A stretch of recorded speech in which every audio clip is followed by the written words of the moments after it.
अस्सलाम वालेकुम वीवर्स, आज मैं आपकी खिदमत में शेयर करने जा रहा हूँ खैबर पख्तूनख्वा मेडिकल फैकल्टी की फ़र्स्ट सेमेस्टर की फार्माकोलॉजी का एक पेपर। वैसे दोस्तों यहाँ पर एक अहम बात याद रखिए कि ये सवालात हर किस्म की जॉब टेस्ट के लिए भी अहम है, ख्वाह वो NTS का टेस्ट हो या ईटा का हो। इसके अलावा दोस्तों ये भी ज़रूरी नहीं है कि अगर आप डेंटल टेक्नीशियन है तो आपसे डेंटल के सवालात पूछी जाएंगे, या आप पैथोलॉजिस्ट है, पैथोलॉजी टेक्नीशियन है तो आपसे पैथोलॉजी के सवालात पूछी जाएंगे। आपसे फार्माकोलॉजी की सवालात भी पूछी जा सकती है। इसके अलावा हेल्थ की सवालात भी आपसे पूछी जा सकती है और डिज़ीज़ के बारे में भी सवालात आते रहते हैं। तो आपने अपने पैथोलॉजी या डेंटल टेक्नोलॉजी या कोई भी टेक्नीशियन हो, उसके अलावा इन बाकी सब्जेक्ट को भी अच्छी तरह से स्टडी कर लेना है। हमारे पास फर्स्ट सेमेस्टर के फार्माकोलॉजी के पेपर का पहला MCQs है, the combination of carbidopa along with levodopa. यहाँ पर लीवोडोपा लगेगा। In Parkinson disease is an example of potentiation. Potentiation के मानी दोस्तों ताकत देने के है। कार्बाइडोपा के साथ दोस्तों लीवोडोपा दी जाती है पार्किंसन डिजीज़ के लिए, तो यहाँ पर लीवोडोपा लगेगा। पार्किंसन डिजीज़ व्यूअर्स आमतौर पर फालज जैसी एक बीमारी होती है जिसमें हाथ और होंठ वगैरह जो है ये लरसते रहते हैं। सवाल नंबर 2 है, the drug which increase the activity of cytochrome P450 scot. Cytochrome P450 एक एंजाइम है और ये एसेंशियल होता है, ये अहम होता है for the production of cholesterol and steroid के लिए। यहाँ पर व्यूअर्स सवाल नंबर 2 में इंड्यूसर लगेगा, the drug which increase activity of cytochrome P450 scot inducer. सवाल नंबर 3 है, a partial agonist is best described as an agent that can not produce the full effect. Partial agonist वो एगोनिस्ट होता है जो कि फुल इफेक्ट प्रोड्यूस नहीं करती इवन एट फुल डोजेज। यहाँ पर फुल डोजेज भी लग सकता है, अगर फुल एगोनिस्ट डोजेज लिखा जाए तो ये भी ठीक रहेगा।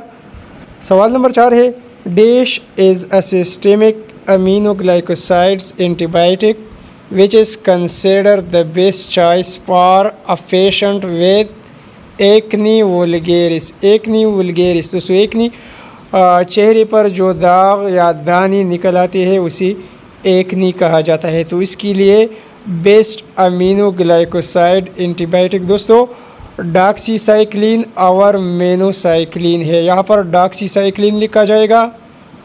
सवाल नंबर 5 में लिखा है कि drug which binds to a receptor on a cell surface. यहाँ पर ए ड्रग्स की बात हो रही है जो कि बाइंड्स होता है on a cell surface and then depresses the constitutive activity of the system is called, उसे इनवर्स एगोनिस्ट कहा जाता है। यहाँ पर इनवर्स एगोनिस्ट लिखा जाएगा।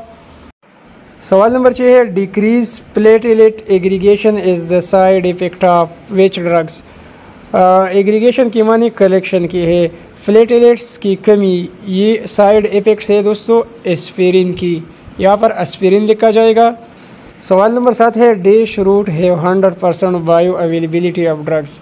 बायो अवेलेबिलिटी का मतलब है असर पजीरी, हयाती असर पजीरी को बायो अवेलेबिलिटी कहा जाता है। तो दोस्तों IV यानी वेन की ज़रिए जो इंजेक्शन या जो दवा हमारे जिस्म में दाखिल की जाती है तो उसकी असर पजीरी 100% होती है। तो यहाँ पर IV रूट या इंट्रावेनस रूट लगेगा। IV रूट है 100% बायो अवेलेबिलिटी ऑफ ड्रग्स। सवाल नंबर 8 में लिखा है कि idiosyncrasy is unusual response to a drug due to immuno response. Idiosyncrasy दरअसल दोस्तों ये एक रिएक्शन होता है। Idiosyncrasy is unusual response to a drug due to immuno response. यहाँ पर इम्यूनो रिस्पांस लिखा जाएगा। सवाल नंबर 9 है, सेप्रोफ्लॉक्सासिन ड्रग काजेस। सेप्रोफ्लॉक्सासिन दोस्तों ये ड्रग बच्चों में क्या काज करती है, ये बच्चों को निहायत एहतियात के साथ देनी चाहिए। ये कार्टिलेज डैमेज काज करती है। Ciprofloxacin drug causes cartilage damage and children. सवाल नंबर 10 है, डैश ड्रग इज़ यूज। दोस्तों मलेरिया की कीमोप्रोफाइलेक्सिस के लिए और ट्रीटमेंट के लिए क्विनिन दी जाती है, मेप्लाक्विन भी दी जाती है और भी बहुत सारे ड्रग्स है। यहाँ पर अगर क्विनिन लिखा जाए तो ये भी ठीक रहेगा। Quinine drug is use for malaria chemoprophylaxis and treatment. सवाल नंबर 11 है concurrent use of cyclosporine with aminoglycoside increase risk of.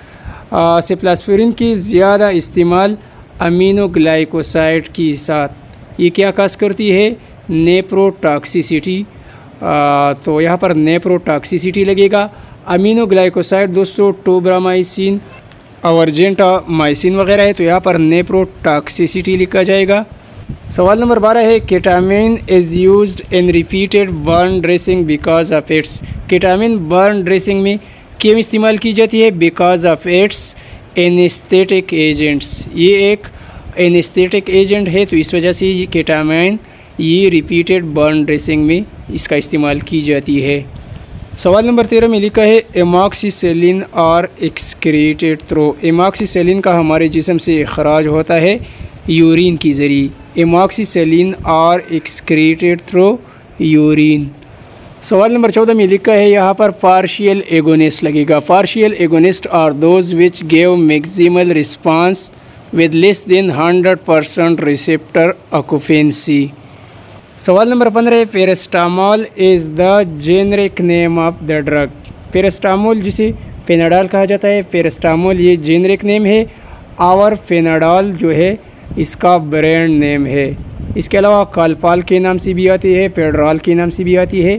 तो पैरास्टामोल जेनरिक नेम है और बाकी जो ये नाम है उससे वो हो जो नाम कंपनियों ने रखे हैं, जैसे कि पेनाडॉल, कालपाल वगैरह, ये ब्रांड नेम है, उसको ब्रांड नेम कहा जाता है।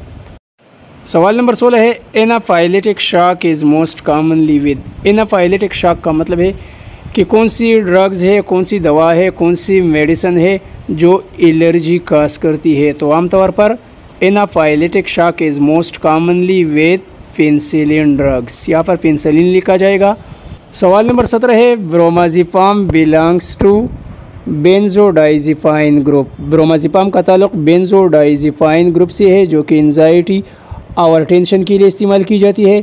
मार्केट में दोस्तों ब्रोमालिक्स के नाम से ब्रोमाज़ेपाम टेबलेट्स दस्तयाब है।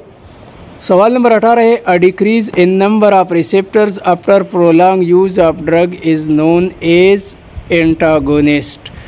उसे एंटागोनिस्ट कहा जाता है। यहाँ पर एंटागोनिस्ट लिखा जाएगा। सवाल नंबर 19 है यहाँ पर सिलिकॉक्सिब लगेगा। ये एक इंसेड है। Celecoxib analgesic as selective COX enzyme inhibitor. और हमारे पास दोस्तों यहाँ पर ये वीडियो काफ़ी लंबी हो रही है। इसी वीडियो और इसी पेपर का आखिरी सवाल नंबर 20 है कि dash is an anti TB drugs which causes discolouration of all body fluids. All body fluids की डिस्कलरेशन ये कौन सी टीबी की ड्रग्स काज करती है, एंटी-टीबी ड्रग्स है। वो एंटी-टीबी ड्रग्स दोस्तों रिफाम्पिसिन है। Rifampicin is an anti TB drugs which causes discolouration of all body fluids. तो व्यूअर्स ये रहा फर्स्ट सेमेस्टर के फार्माकोलॉजी का एक ओरिजिनल पेपर। इंशाल्लाह इसी पेपर के बाकी सवालात पार्ट 2 में अपलोड करूँगा। वीडियो को लाइक और शेयर करना न भूलिए। Thanks for watching.